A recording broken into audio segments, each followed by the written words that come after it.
بچه در اول ویدیو چنل دارکستان خوش آمد. ما آمدیم به بیابون جنزده که میگن اونجا سالات جنها زندگی میگن. برید ببینیم واقعیت داره یا نه.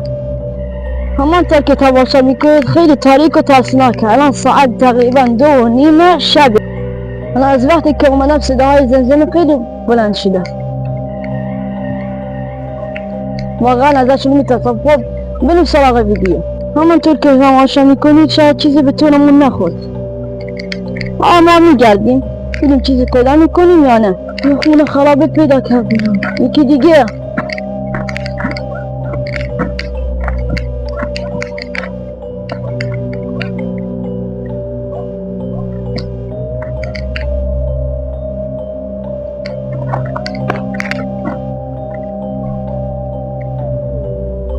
نکنم جن باشد. بسم الله الرحمن الرحیم.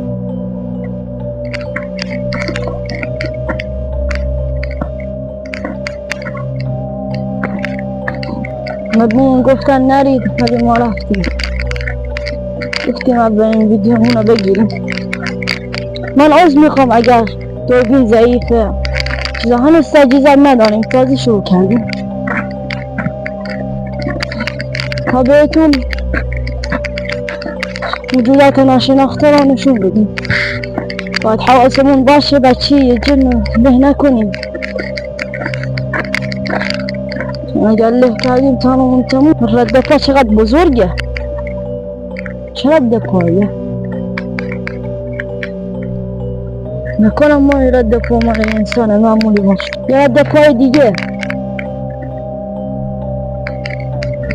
واقعا صدای زمزمه بیشتر شده. خیلی ازشون میترسم. انگار یه چیز تو گوشم داره صحبت میکنه. چیزای نامفهوم میگه. اصلا نمیفهمم داره چی میگه.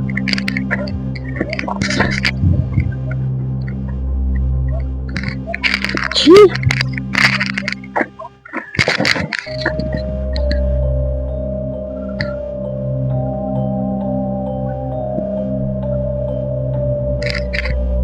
اگر شنیدید تو کامنت ها بنویسید. و فقط من میشنوم. این تپه دیگه چیه؟ بیایم بالاش ببینیم چی قداره.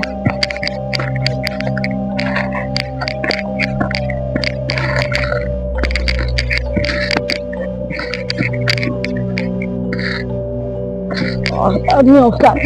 تقریبا ساعت 2:43 است که ما داریم فیلم میگیم. چطور دوربین؟ خونه های خرابه خیلی اینجا. به خود من پشمان بیفت.